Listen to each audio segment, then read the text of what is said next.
안녕하세요. 애니원 대표원장 김범석입니다.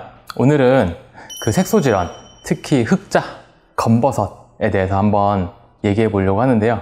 궁금하신 내용에 대해서 제가 전부 다 답변 드리도록 하겠습니다. 일단 검버섯이라고 알고 있는 것들 대부분에는 여러 가지 것들이 포함이 되어 있는데요. 의학적인 용어로 검버섯이라는 단어는 존재하지는 않아요. 그래서 검버섯처럼 생긴 것들 중에 흔히 얼굴에 큰 점 같은 것들이 있잖아요. 근데 이제 그런 것들을 대부분 통틀어서 검버섯이다, 어떤 분들은 김이다 라고 생각해서 오시는 분들이 있는데, 그 검버섯 안에는 흑자 혹은 편평사막이라든지 지루각화증 또는 잡티 아니면 천천성 모반 같은 것들도 포함이 될 수가 있고요.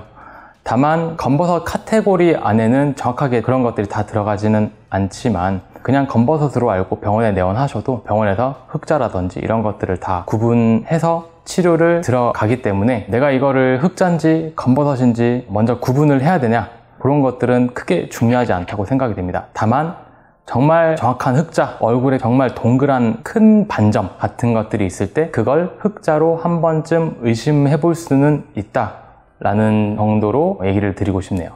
구별을 안 하고 그냥 내원하면 되는 거네요? 굳이 구분하려고 노력하지 않으셔도 괜찮고요.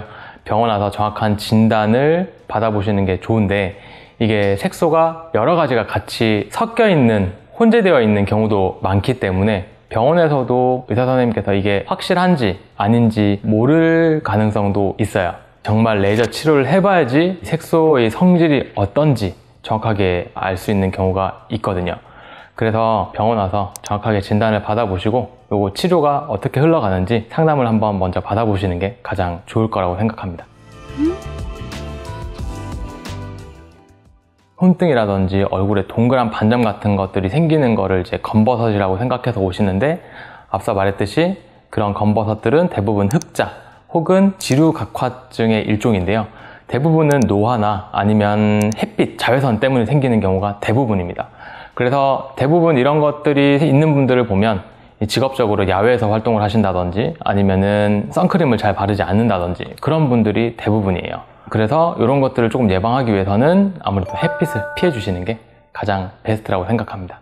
선크림을 꼭 잘 발라야겠네요? 그렇죠. 선크림을 반드시 발라줘야 됩니다. 저도 잘 바르죠. 실내에서도 바르고 실외에서도 백탁이 있다 하더라도 햇빛은 반드시 차단해 주시는 게 중요합니다.